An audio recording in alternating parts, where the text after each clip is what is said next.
Good afternoon and welcome to the Return Homestead. When we moved into this home, the laundry room looked like an afterthought. So the room is very dark and they painted the walls this color. Now what it looks like to me is that they took all the extra paint they had, mixed it into a muddy looking greenish brown, which only darkened the walls.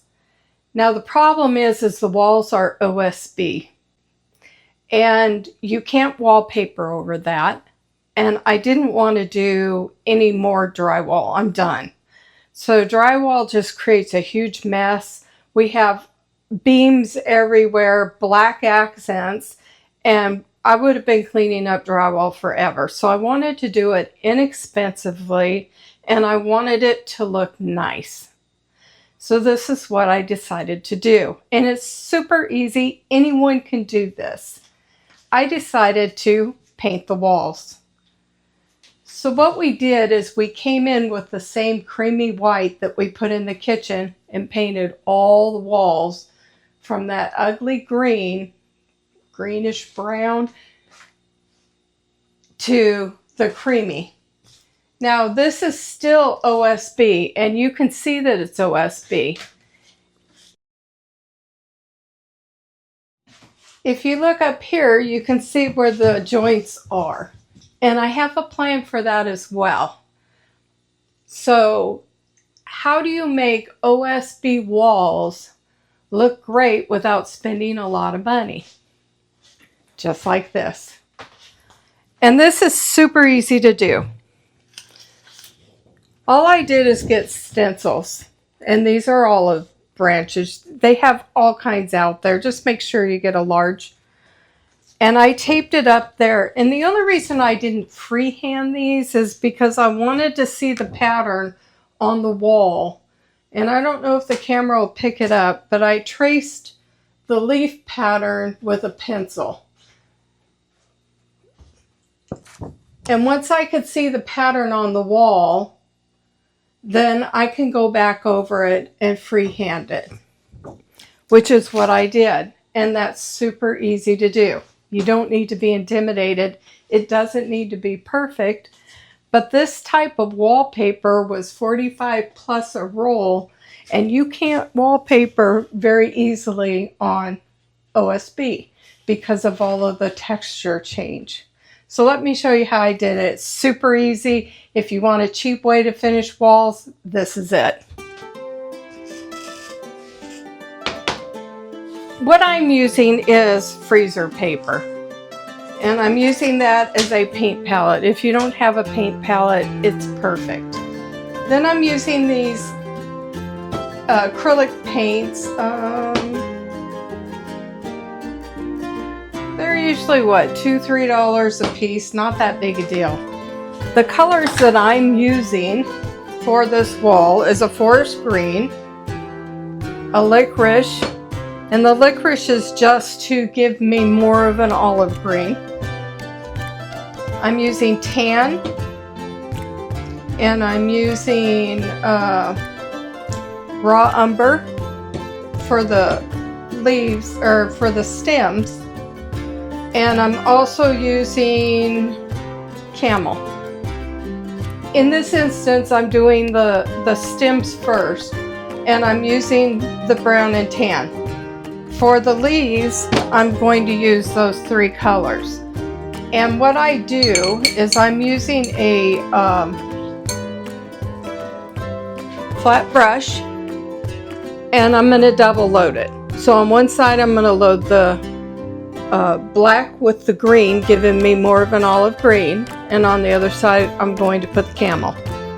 And I'm going to do the leaves in one stroke. It's known as one stroke painting, and I've kind of adapted it to my way. You can do it yourself. You can add 3 colors, you can add 4 colors. Keep in mind the size of your bristles.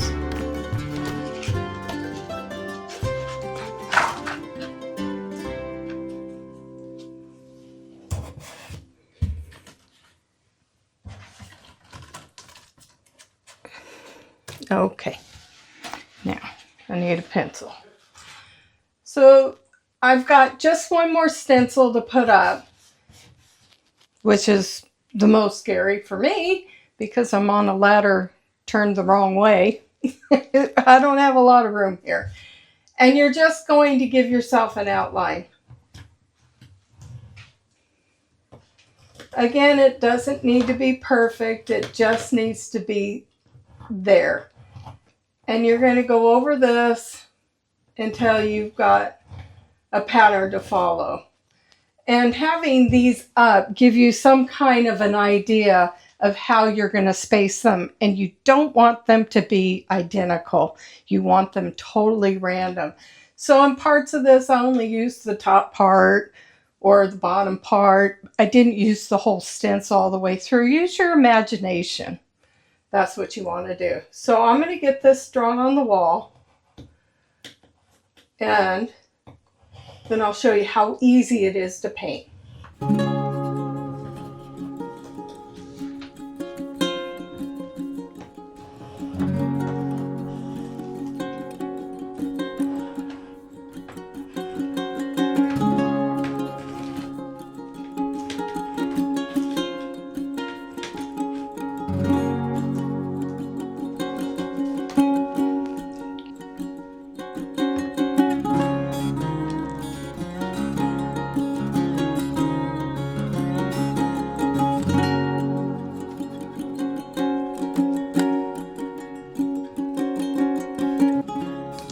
So I'm going to wet my brush, and like I said, I do the twigs first. And if you can see, I'm loading the camel, or the what color is tan, on one side of the brush and the brown on the other. All right. So I've got half tan, half brown. Now you can add anything to this.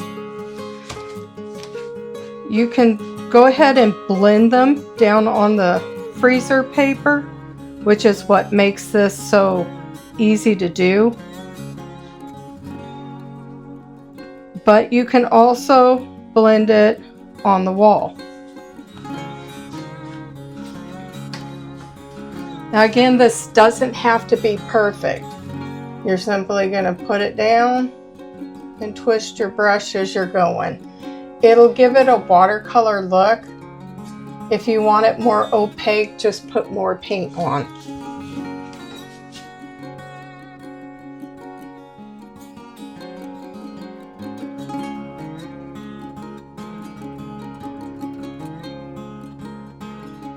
I'm half blind, so it's hard for me to see.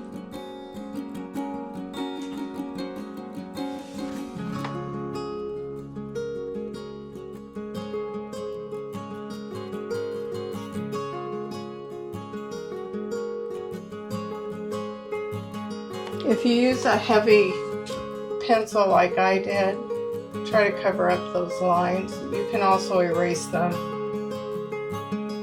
if you don't like them. You could also accent them and outline them with a Sharpie if you wanted. You can do anything. It's your project. You can do what you want. So I've got most of them on. Now I'm going to sort of triple load the next brush. It's much fatter. So I'm going to take a little bit of the black with green, and it doesn't take a lot of black. Then on the other side, I've loaded it with the camel. And this is where it gets fun.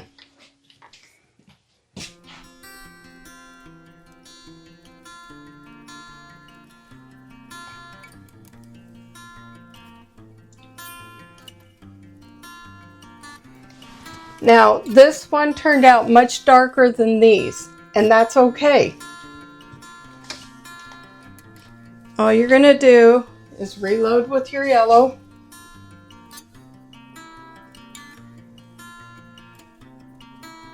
And you can go right back over it. And you want to put the stem. But again, this is your project. You can make them look however you want. You can go over and over again. It doesn't matter. It's not that big a deal. You want it to look like watercoloring. If you want it a little less dark, don't load the black.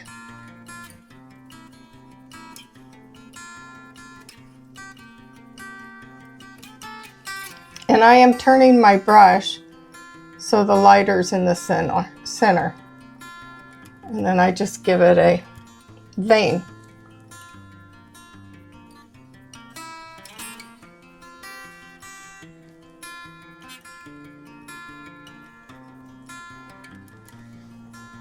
It's just like that.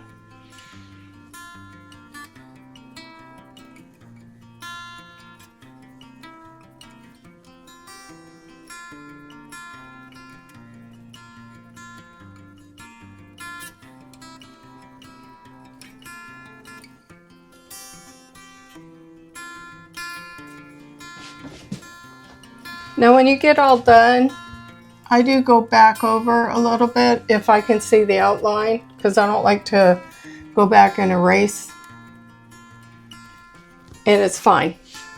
You can change the tone of it. You can make it look like the light's coming down. Like these are on the bottom, they're darker. These are on the top. If the light was coming down this way, it would make these a little bit lighter. And it gives you some sense of dimension. And that's all there is to it. You can go from this ugly green to a work of art. And this stuff is $45 a roll if you buy the wallpaper. You could do, there's all kinds of decorative painting you can do on walls using sponges or paint stir sticks or whatever you want to use. Use your imagination. But OSB doesn't have to look ugly. It can look like a work of art. I hope you'll give this little technique a try. If you want to put OSB up on your walls, I generally wouldn't do that, but that's everything we moved into here. They used OSB on, except for the main areas of the house. They used it on all of our outbuildings, everything. And this is what we had. So you sit around, look at it for a while. You think, what can I do with this to make it nicer? And you go with that. I hope you enjoyed this video. Hope you give it a try. Give us a thumbs up if you like what you saw, so that YouTube will push it out to more people. Post us on your social media. That's the easiest, no expense way you can help us out. And until we see you next time, thank you, God bless, and bye-bye.